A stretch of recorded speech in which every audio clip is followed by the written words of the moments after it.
Alright, so for part 3 of chemical reactions, we're going to talk about the last two types of chemical reactions. We've got neutralization and we've got combustion.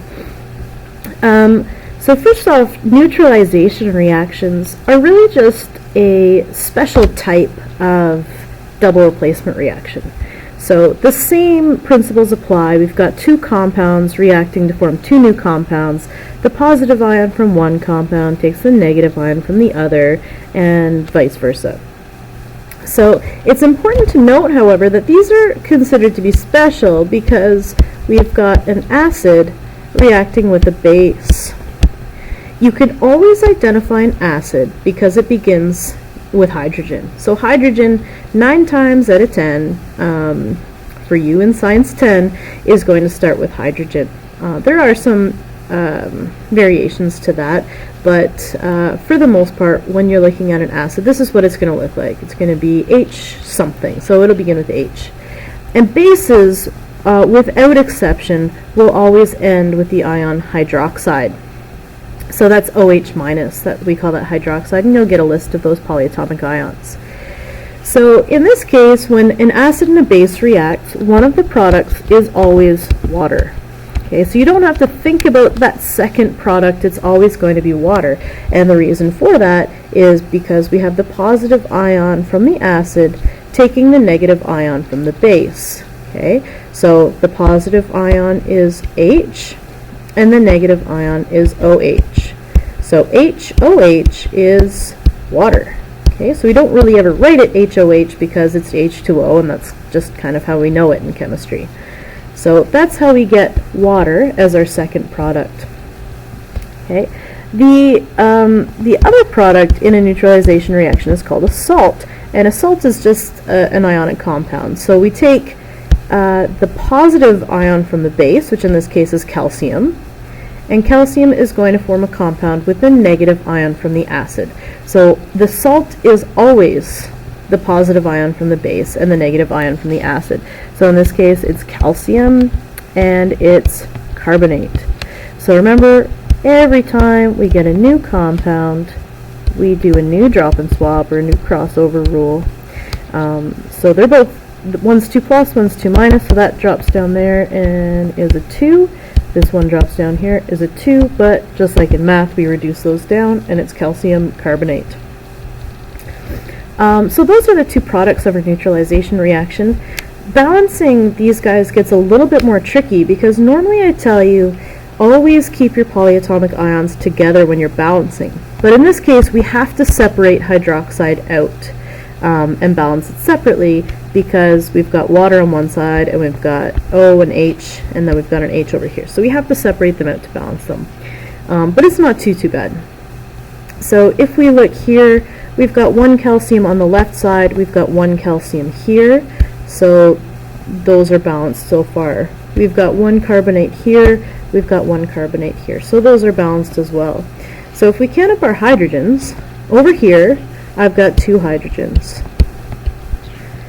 And then on the other side of the plus sign, on the reactant side, I've got 2 hydrogens. So this 2 outside of the brackets multiplies both of the elements inside. So that gives me 2 H's, for a total of 4 H's on the reactant side. If I look over here, I've got 2 H's. So I have to put a coefficient of 2 out in front to get those 4 H's on this side over here. Okay.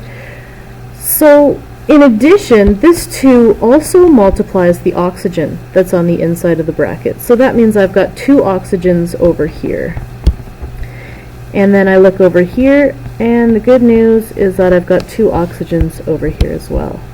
Okay, so we already balanced the calcium and the carbonate, and now our oxygen and hydrogen is balanced as well. So that's how you balance those ones. But as I say, the only reason that this one gets a little bit more tricky is because we've got the oxygen and the hydrogen in the hydroxide, and we have to balance those separately. Yeah, so that's pretty much it for neutralization. We've got an acid and a base. Acids start with H, bases end in OH. That gives us water as one of our products every time. Okay, 100% of the time, water is one of the products of a neutralization reaction, and then we get the salt, and the salt is the positive ion from the base and the negative ion from the acid. All right. So that's it for neutralization, and let's move down to combustion. So combustion reactions are the easiest ones to identify because we always have a hydrocarbon. Well, I shouldn't say it's always a hydrocarbon. It is an organic compound, so it has, when you see it, it'll have lots of C's and lots of H's, and sometimes it'll have some O's. The thing that makes it easy to identify is that oxygen is always the second reactant. So 100% of the time, oxygen is the second reactant. And then 100% of the time, in Science 10, the products of our combustion reaction are going to be CO2 and H2O.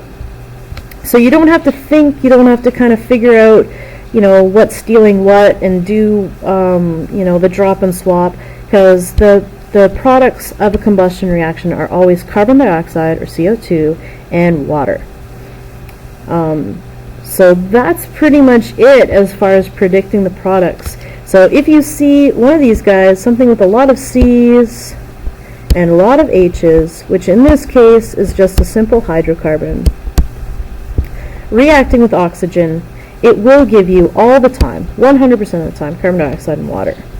Now, balancing these things is usually pretty horrendous, because these numbers, these subscripts, can get to be really large numbers. They're not usually 2 and 4. They can be like 9 and 11, or